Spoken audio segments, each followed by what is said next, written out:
Perkembangan kasus ini akan dilaporkan jurnalis Kompas TV Jona Hamonangan dari Mapolda Metro Jaya. Pertanyaan sederhana sesungguhnya, Jona, bagaimana bisa lahan BMKG ini dikuasai oleh ormas? Apa kronologi yang dijelaskan polisi? Ya, Tiffal, terkait dengan bagaimana kronologinya, sebenarnya lahan ini sudah diduduki kurang lebih sekitar 2 tahun. Jadi ada pihak yang mengaku sebagai ahli waris. Nah, jadi dari ahli waris ini mungkin dia menggunakan ormas, salah satu ormas, dan akhirnya ormas ini menduduki lahan tersebut. Bagaimana cara mereka untuk mungkin mengklaim bahwa tanah itu milik salah satu ahli waris? Jadi mereka sendiri mengganggu. Dalam arti mengganggu adalah ketika BMKG akan melakukan pembangunan. Jadi memang sekiranya BMKG akan membangun pusat arsip di situ, jadi pembangunannya diganggu mulai dari ketika pekerja konstruksi akan membangun, mereka diganggu, terus mulai dari bahan bangunan, kendaraan yang mungkin mengangkut pasir dan sebagainya diganggu. Jadi itulah cara ormas mungkin ingin mengganggu dari eksistensi dari BMKG sendiri. Tidak hanya mengganggu kedatangan atau mungkin para pekerja konstruksi, bahkan mereka pun mendirikan posko, bahkan menempatkan posko tersebut. Tidak hanya membangun posko atau menduduki posko tersebut, bahkan dari pihak ormas ini bahkan menyewakan lahan yang ada di BMKG ini kepada pihak lain. Jadi bisa dibayangkan bagaimana ruwetnya dari BMKG untuk bisa mengurus ormas tersebut. Setelah 2 tahun dirasa tidak ada itikat baik, akhirnya dari pihak BMKG pada tanggal 3 Februari 2025 melapor ke Polda Metro Jaya, dan akhirnya pada tanggal 26 Maret 2025 setelah dilakukan pengecekan selama kurang lebih 1 bulan lebih, maka dari pihak Polda Metro akhirnya memasang plang, di mana plang itu ada tulisannya adalah tanah ini dalam status quo. Nah, akhirnya setelah beberapa waktu atau bisa katakan hari ini dari pihak Polda Metro Jaya akhirnya terus melakukan penelusuran, apalagi setelah dibentuk adanya Satgas Anti Premanisme, Polda Metro Jaya berkomitmen untuk melakukan pengecekan atau penelusuran. Apakah nanti ketika diketahui atau bisa dibuktikan bahwa memang tanah ini murni atau resmi dari milik BMKG, maka tentu saja akan ada mungkin langkah selanjutnya apakah tindakan hukum.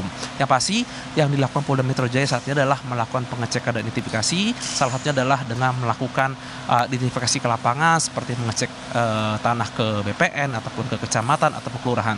Yang pasti dari pihak BMKG sendiri ini sekiranya akan membangun pusat arsip, dan selama 2 tahun ini memang kalau kita adalah kontrak yang terus berjalan dan ada pihak ketiga yang bahkan terus diganggu. Jadi ini kontraknya jangan sampai stop ataupun selesai, dikarenakan nanti pihak ketiga ini pun nanti akan kesulitan dalam rangka membangun atau menyelesaikan sesuai dari tenggat waktunya. Dari proses pembangunannya sendiri pun dari pihak BMKG bahkan sudah memastikan bahwa tanah ini milik mereka dan bisa dibuktikan dari surat-surat yang ada. Jadi ini memang menunggu langkah serius dari mungkin dari Polda Metro Jaya, mungkin dari Ditreskrimum untuk bisa langkah cepat atau komitmen dalam rangka untuk memberantas adanya dugaan adanya ormas yang menduduki lahan milik BMKG tersebut. Kita masih menunggu langkah yang dilakukan oleh Polda Metro Jaya untuk bisa membuktikan apakah benar lahan ini milik BMKG atau tidak, dan bisa meyakinkan BMKG bahwa tidak ada ormas yang mengganggu, jadi mereka bisa tetap membangun pusat arsip, di mana pusat arsip ini sangat berguna dalam rangka keberlangsungan kerja dari BMKG ini sendiri. Tiffal? Singkat saja, Jona. Jadi setelah BMKG melapor ke polisi, kapan rencana pemanggilan terhadap pihak-pihak tertentu untuk dimintai klarifikasi atau kesaksian, dan siapa saja pihak-pihak yang akan dicoba dipanggil?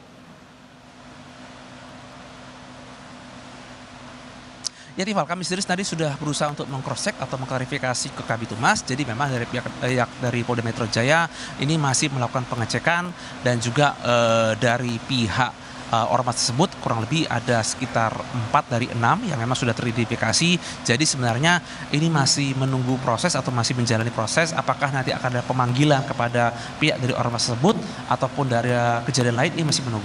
Karena ada dugaan bahwa ketika BMKG ingin menyelesaikan secara damai, bahkan sempat diminta uang 5 miliar untuk bisa dikatakan seperti uang damai agar tanah itu bersih. Jadi ini memang masih terus bergulir dan terus berlanjut, dan dari pihak BMKG sendiri pun ketika mengupayakan jalan damai tapi ternyata buntu, akhirnya melapor ke Polda Metro Jaya untuk bisa menemukan titik temu. Diharapkan Polda Metro Jaya bisa melakukan segera aksi segera cepat agar bisa terselesaikan masalah tanah yang diduduki oleh ormas tersebut. Tiffal? Dari Mapolda Metro Jaya, Jakarta Selatan, Jona Hamonangan dan Andika Hadiat melaporkan. Terima kasih.